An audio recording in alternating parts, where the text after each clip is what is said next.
नमस्कार विद्यार्थियों। आज हम स्टैटिस्टिक्स के एक बहुत रोचक और महत्वपूर्ण विषय को समझने वाले हैं।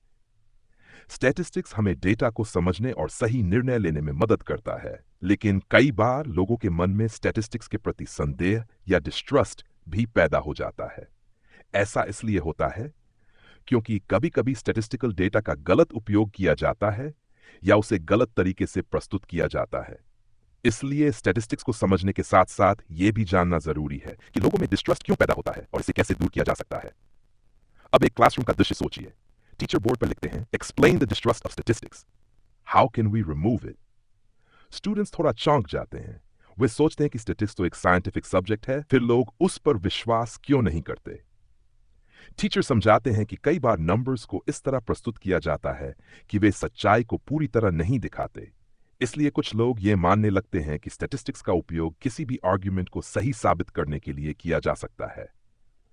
इसी विचार को एक प्रसिद्ध कथन में व्यक्त किया गया है, There are 3 degrees of comparison in lying: lies, damned lies, and statistics. ये कथन बताता है कि कुछ लोगों को लगता है कि नंबर्स के पीछे सच्चाई छिपाई जा सकती है, लेकिन वास्तव में स्टैटिस्टिक्स गलत नहीं होता। समस्या पैदा होती है जब डेटा को गलत तरीके से कलेक्ट किया जाता है या उसका गलत इंटरप्रिटेशन किया जाता है। अब इसे मैथमेटिकल लैंग्वेज में समझते हैं।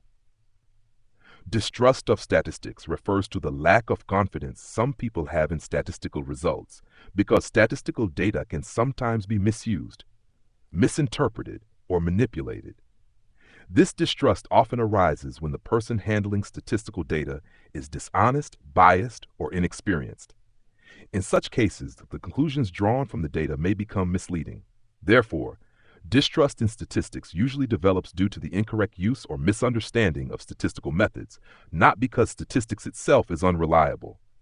There are several ways to remove distrust of statistics. Statistical analysis should be based on accurate and reliable data collected through proper and scientific methods. The sample selected for study should be representative and unbiased so that the results truly reflect the characteristics of the population. Appropriate statistical methods and techniques should be used to analyze the data to avoid incorrect interpretations.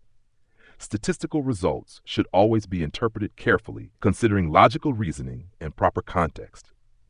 Statistical data should also be handled by trained and ethical experts who follow scientific procedures and professional standards. तो विद्यार्थियों, अब हम समझ सकते हैं कि statistics के प्रति डिस्ट्रस्ट वास्तव में स्टैटिस्टिक्स की वजह से नहीं, बल्कि उसके गलत उपयोग या गलत समझ के कारण पैदा होता है। जब डेटा सही तरीके से कलेक्ट किया जाए, सही मेथड्स का उपयोग किया जाए और रिजल्ट्स को जिम्मेदारी के साथ इंटरप्रेट किया जाए, तब स्टैटिस्टिक्स एक बहुत ही रिलायबल और पावरफुल टूल बन जाता है। इसलिए हमें स्टैटिस्टिक्स पर संदेह करने के बजाय उसे सही तरीके से समझना और उपयोग करना सीखना चाहिए।